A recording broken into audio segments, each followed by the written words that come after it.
लेकिन साहब कसूर तो मेरे बाप का था जिसने मुझे सच बोलना सिखाया।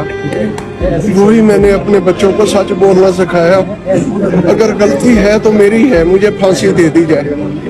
मैं तो नहीं कह सकता कि तू सच ना बोल। मैं उसे कैसे कहूँ कि सारी जिंदगी जो तुझे मैंने सिखाया है, जो मेरे बाप ने मुझे सिखाया, अब तू वो ना कर। मुझे लोग डराते हैं। अभी परसों ही मेरे घर पे बहुत सारे लोग आ गए जिसमें पुलिस वाले लोग थे जिनकी कोई निशानदेही नहीं थी। थैंक यू वेरी मच जी। हम पॉजिटिवली सोचते हैं इंशाल्लाह बेहतर होगा। अदालतों से और अल्लाह पाक से बहुत उम्मीद है। इंशाल्लाह मुझे इंसाफ मिलेगा। मेरा बच्चा किधर है मुझे बताया जाए। इंशाल्लाह शुक्रिया। Thank you.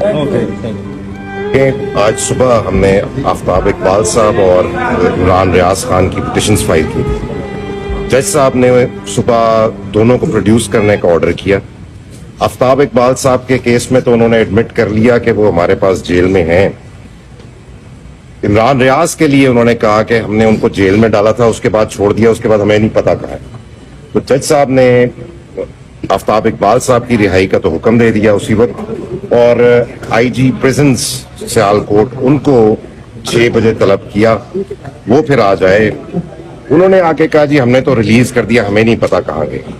तो जज साहब ने काफी बरहमी का इजहार किया। उन्होंने ना सिर्फ ये कि उनसे सारा रिकॉर्ड मंगवा लिया है, पुलिस वालों से भी और प्रिजन वालों से भी, और सीसी फुटेज भी मंगवाई है कि रिलीज हुआ तो कैसे हुआ, वो जरा सारा दिखाएं। अब वो मंडे के लिए उन्होंने उनको तलब कर लिया है, और साथ ही बड़े सख्त ऑर्डर्स किए हैं कि अगर कोई चीज उनको मिसिंग लगी या कोई गड़बड़ हुई तो इन पे बड़े सख्त कार्रवाई।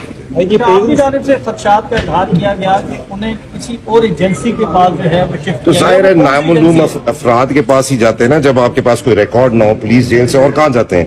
बाप उसका यहाँ खड़ा है लेकिन वो गायब है, उस बेचारे का किसी को पता ही नहीं है। तो जब आपने बगैर किसी रिकॉर्ड के जाना हो तो या तो पुलिस किसी और जगह लेके जाती है, कोई और लोग लेके जाते हैं। तो यही इस वक्त इस मुल्क में हो रहा है, जो रास्ते में जिसको पकड़ते हैं उसको एमपीओ के थ्रू कर देते हैं।